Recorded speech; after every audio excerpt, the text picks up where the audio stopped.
Hello everyone, and welcome to another exciting movie review. Today we're taking a look at X-Men Apocalypse, a movie taking place after the events of Days of Future Past, but during the past timeline, where we're gonna be introduced for the first time Cyclops, Jean, Storm, and so much more. Plus, Apocalypse makes his very first theatrical debut in the X-Men universe. So how was it? Was it exciting? Were the characters greatly introduced? Let's talk about it now. X-Men Apocalypse brings back some of the great cast of the past timeline of the X-Men universe, including Michael Fassbender as Magneto, which is still a really great actor playing this character, and definitely still my favorite character from this entire trilogy. That doesn't change in this movie. I think Michael Fassbender shows us so many emotions and sides to Magneto. It shows that he's suffering a lot, he has a lot of pain, he wants to be good, but things that happen anger him because his anger makes him powerful, but at the same time he wishes to live a normal life. And I think that's really great character struggle that was shown from the very beginning on the movie First Class, and it continues to show in this third movie, and I think it definitely wraps up all the emotions and situations of him on his character development. We also have the return of James McAvoy as Xavier, the professor, and I think it's also another character that we saw from the very beginning develop in many ways, and I think that his character is still developing, and you see him way more closer to what you're expecting to see him later on in the future in the older trilogy movies, where this movie definitely leads to the professor to that, and I think that's really great. I think the arc for Magneto and Charles Xavier really wraps up in a way nicely between these two characters. This doesn't mean that things will end well with them, but we wrap up their stories, their development. There's also the return of Jennifer Lawrence as Mystique, and there's also Nicholas Hoult as Beast. I think both characters do good in the movie. Mystique has her role in the movie without being the center of attention. There was a lot of debate of whether Mystique would take over the film and become such a leader for the X-Men and all that, and there wasn't exactly that. The previews make you think like she's definitely all over the movie, but she's not. I think this movie is definitely one of the better balanced of the X-Men films. I think everyone had their moments. They had their struggles in the film because they were introducing a lot of characters at the same time, but they did really their best to make sure everyone has some pretty good equal screen time overall and enough development overall. This is in terms of the heroes. In terms of the villains, not so much except Magneto, but we'll talk about that in a second. Firstly, I want to talk about Jean and Cyclops and Nightcrawler, which are the most developed in a way and presented more in the film as the new characters, and I think they're really great overall in the film. I thought it was great that they put these characters together more constantly on the film to show that the teamwork that this team is supposed to have later on is starting to grow. You're starting to see it, and I think that was really great in this film also to develop those characters working together, because that's what the X-Men team is all about, teamwork. And we also have the return of Quicksilver that has a bit more important role in the film than on Days of Future Past. He has some really great scenes. Again, he does some really great epic scene of fast speed motion like in the previous film, and I think he does great. You definitely love that scene as always, and I think there's some pretty interesting character development for him, but perhaps it was not explored enough in the film. But regardless, it was still nice to see him more engaged in the movie overall than the previous one.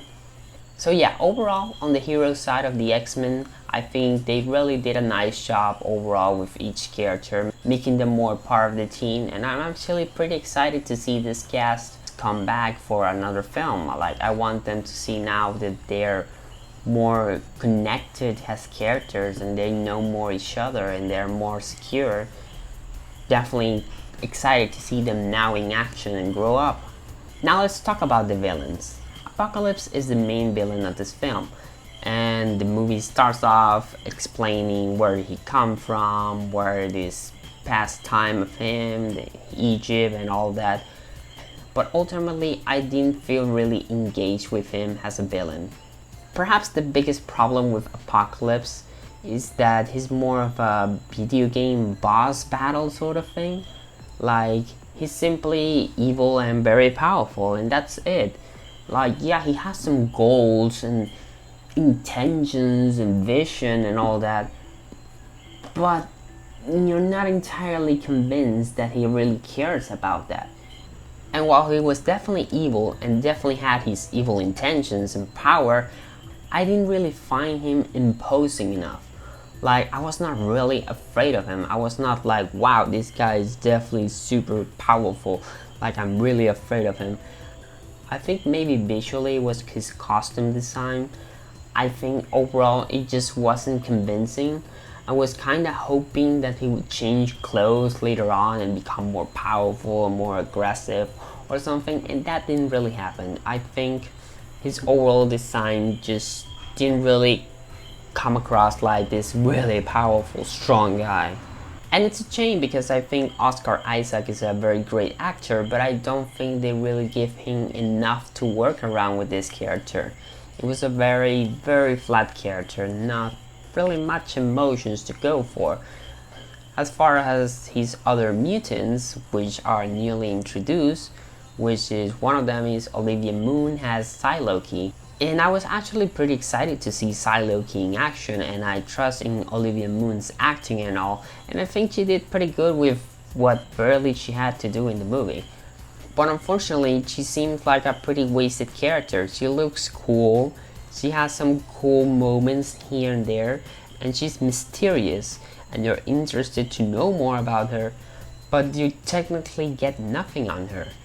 Unfortunately, you just stay with that mystery because you barely get to know her, and you barely get to see her do much or even express opinions about something overall through dialogue or anything.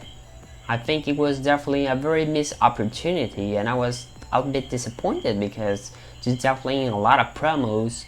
She's even in more promos than Cyclops himself, and Cyclops was pretty active in the plot overall. And there's also the character of Angel. I think at this point they should really stop introducing Angel because I feel like he's just wasted every time that they try to add him.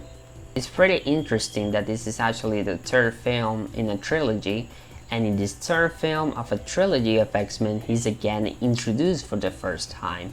But without much fanfare. Again, he doesn't really get any development, at least in X-Men The Last Stand, which I kinda hate that film, but at least he got a little development, there was an intention. And here there was really nothing to him. We also have the introduction of Storm. She doesn't get that much development, but at least there's an effort to try to develop her a bit. Ultimately, I did not understand why she joined Apocalypse in the end, because she's presented one way, but somehow she ends up with Apocalypse in the long run, and I don't know, I was a bit lost in that. I guess Apocalypse is strong, maybe he hypnotized her or something, but I don't know, I didn't get any reference or understanding, and that's another thing about Apocalypse himself. They try to explain a lot of things about him, but ultimately you didn't really understand the character overall. Like, there were some powers and stuff that he does that I didn't know that was really the reason he does them until I read them on the internet, that, you know, because Apocalypse does this, so that's why he has all of these things. And I'm like, oh, well, I didn't really got that from the film. There's also a character teased in the trailers of the film, and I'm not gonna spoil you anything, but it definitely lived up to that moment. That was a really great scene, and I think you're definitely gonna love that scene. And in this film in particular, they actually try to balance things out. They noticed that the movie had some pretty dark, edgy moments, so they tried to cover it up a little bit with some humor here and there. And the humor for the most part was fun. I think it was great because a lot of the stuff was because there was connections between the old films, and I think that was really great.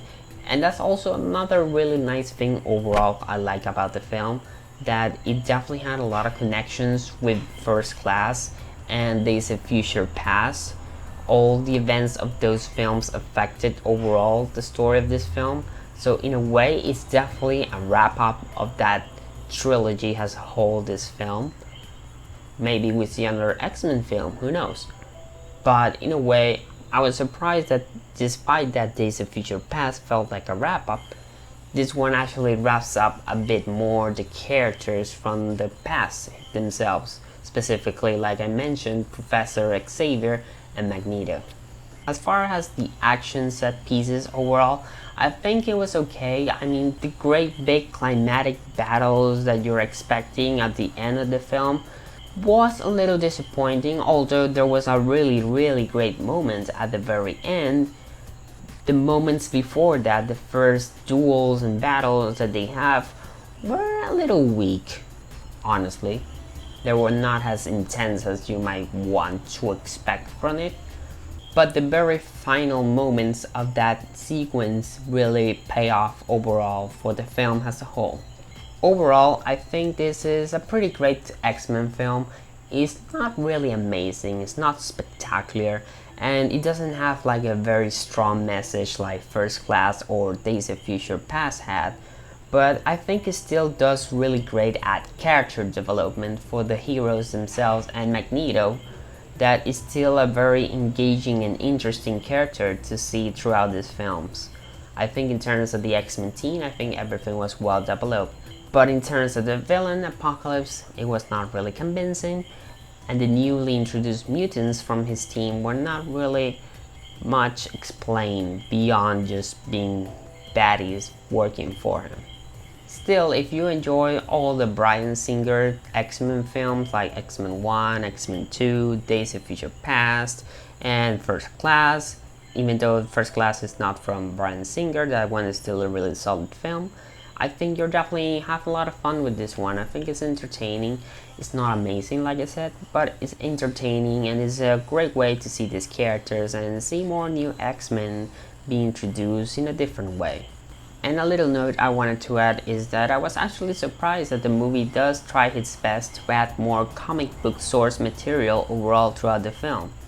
Without really spoiling new details, there's definitely a lot of nods to the classic comic book moments and little references and information and just things that you already know in your head because of the comics and TV shows and all that, but you finally get to see them referenced at some point in the film. Here, I think that was really interesting. I give X-Men Apocalypse an 8 out of 10. Thank you for watching this review. Be sure to let me know in your comments below if you've seen the film, what are your thoughts on it, and stay tuned for more movie reviews. I'm still unsure what's gonna be the next one. I believe it's gonna be Alice Through the Looking Glass, which would be around next week or the other one, so we'll see what time will that be. I'm also considering doing a video review of the Once Upon a Time Season 5 as a whole, like I did with Star Wars Rebels. So if you're interested in that, let me know in the comments below. See you next time!